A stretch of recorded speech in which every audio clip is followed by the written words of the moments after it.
All right, everybody. Happy Good Friday. I'm going to focus on details in this update on the TransCare build.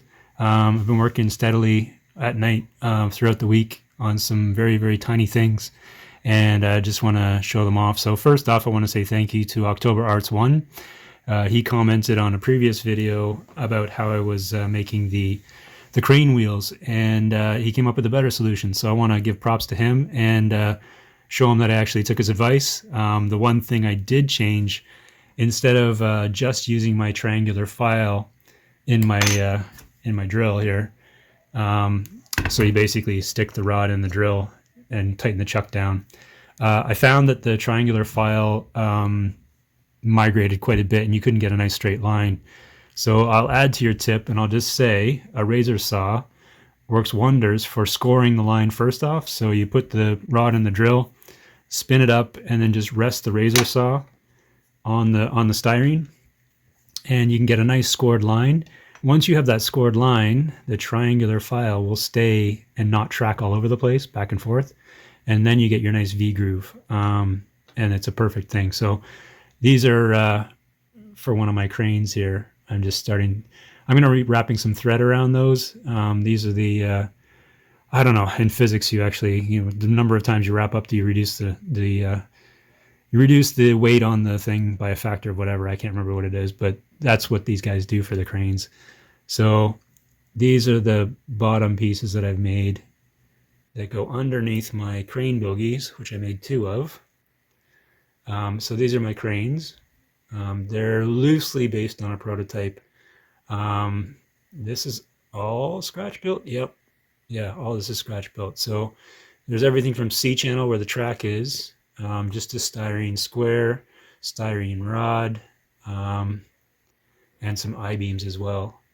And I'm not done detailing these. I got a bit more gack to add on to here. This is this is what I'm calling the electrical pickup box, and where all the brains of the crane are. This is my gearbox, and this is my electric motor. And then underneath here is where these guys are going to go. They're going to fit under right there once I get the thread on. And that's where the actual winder winch, I guess, would be. So I made 2 of those. They are slightly different because, of course, best laid plans. One's 27 mil wide and one's 25 mil wide. But they do track nicely with the C-channel on the track, so that's going to be good. They'll be movable. Anyway, those are the 2 crane tops. And then on the larger bay, which has the larger crane, it's going to have a bunch of different attachments. So I'll just briefly cover the 2 attachments I made. Okay, so these are both present in the prototype. They're resting on their own purpose-built benches in between the truck bay and the rail bays. So what I'm calling this is the old school way to pick up steel coil. It's not adjustable. Basically, you just have to rely on the crane driver's skill to go into the side of the coil and pick it up, and then drop it down and pull the crane out. So that was made out of styrene. It's totally scratch built. I did some weathering on that as well. And it's got a little pin in there so you can attach the hook to it. And my weathering included pencil. I always like using pencil. It shows pencil makes the metal or the plastic look like it's freshly scored metal. So anywhere the surface is always, I guess, rubbing against something like a steel coil, it shows up as shiny. So that's my one attachment there, and it goes on its own little table, and that has some detail as well. So they've got these little fins on there to guide it, and it gets placed on there, and I guess they leave it there. There is also a ladder on this thing. I didn't have room to put the ladder, so I'm not going to do it. The next attachment is what I believe they use for when they have flat sheet steel that they want to get off. So this guy's got lots and lots of detail on it. This is all scratch built as well. So there's some styrene square rod there to form the basis of the loop, and then some flat wrapped around it. You can see that. And then this is all flat stock styrene that I turned into an H-beam, H-column. And then the bottom part actually came from State Tool and Die, leftovers from when I had a hot metal car. So those little hooks, there's 3 of them, plus a 1 link of chain. And then the big loop is what I made myself just to attach them. There's 3 of them. And you can see the holes drilled there, I guess, if I focus. That is a square tube. If you can see that. Anyway, so there's 3 hooks on there, very delicate. And then, of course, it has its own cradle as well. So that just sits on there. Whoops. Okay, and then the last thing I did, which I'll briefly cover, is my door. I did take everybody's advice. I asked the question, should I put a door in? And I got some responses, and the answer was yes, put a door in. So here's my door. This is a Walther's door, and then the rest of it is all scratch built. So Walther's door, the kick bar there is just my aluminum stuff I love using, and then I made I think you can still make that out, but the hydraulic close on the door is just a piece of square rod with some very, very thin brass wire that's flattened with some pliers.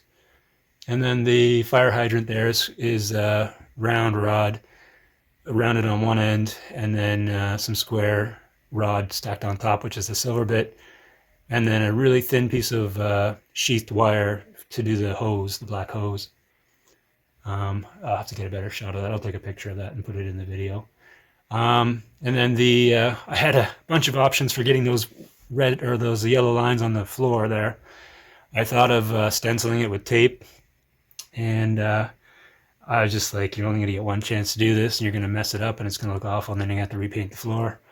So I didn't do the tape method. I remembered that I have a CN diesel decal sheet that has yellow safety stripes as a decal, and so I used decals. It was much easier. I just cut them out and 45 the angles and just basically moved them around with a bunch of what is it, microsol stuff. I don't know. Anyway, eventually it all dried nicely. So that's a decal, no paint, and I'm glad I went that way. Would have been a lot worse to do paint, trust me. So yeah, oh, and one more crane attachment I'm just building now. I'll show you midway. Where is it? It is right here. Okay, this one's pretty cool. If I can get this to work. Right, I will show some photos of the prototype of this as well. But this is I'll call this the new school way of picking up coils. This is the automated one in the first 2 bays. These are what's on the crane there. So this one obviously has an automatic mechanism to clamp the coils from both sides.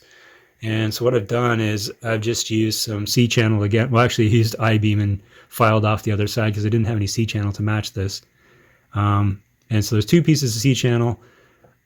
I custom made the 2 claws on either side. But the cool part is that they actually, if you squeeze them, they release the coil. So this slides back and forth, and this is actually how the prototype works as well. There must be some kind of gearing in between the 2 pieces of C-channel, and they're offset like this, and they basically glide past each other to open and close, and so I can close them all the way, and that's pretty much how it looks when it's clamped down on the coil. And it has another piece above it. So this piece in here, what's going to happen in here, there's 2 actual pulleys, and that's where the crane goes up and down. And then there's another motor here that rotates this piece in between. And then this one's got some electronics on board as well, with a couple cables coming down from this unit and all the way from the top as well to control this part. So it's going to be a fairly involved build, this one. This is the first stage I'll show you. All has to be painted yellow again. I hate painting yellow. Anyway, that's where I'm at with that part of the crane. And again, this goes in the first 2 bays on the shorter crane. And I'll just give a brief shout out to James. He sold me these nice scale train CP steel coil cars. They're beautiful. So I actually have a nice set now to go in this facility, which is great. The only thing I need now is a truck, a five axle trailer, which I think I'm gonna have to scratch build. I don't think they make them. Yeah, and I guess I'll briefly just touch on the roof, because I know that was a point I mentioned last time, how I was going to make the roof. I have decided how I'm going to do it. I've made two main support beams here, and they're single piece. Again, scratch built out of styrene, and the secret weapon in the middle is a coat hanger, actually. So I straightened out two coat hangers, and I've put them in the middle. So it's a sandwich, actually. It's not an H column, it's a double H column. So in between, let's see if I can show the end here. Yeah, there you go. So there's a coat hanger glued in the middle there for a bit more extra strength. I don't know how helpful that was, but when you actually make the I-beam, this thing turns out fairly rigid, which is quite cool. We all know that column H or I-beams are actually quite strong. Well, they actually are. So those are going to be the main support for my roof, I guess, plus the columns coming off the gantry support here. So they will be supported in two places. They won't span the full distance. Anyway, so I am progressing on the roof, and I'm doing lots of details before I get the roof on. And I've also started playing around with some lighting as well, so I'll get that going. Anyway, that is my update. And again, thanks for all the comments. Appreciate that. Like and subscribe if you can. It really helps.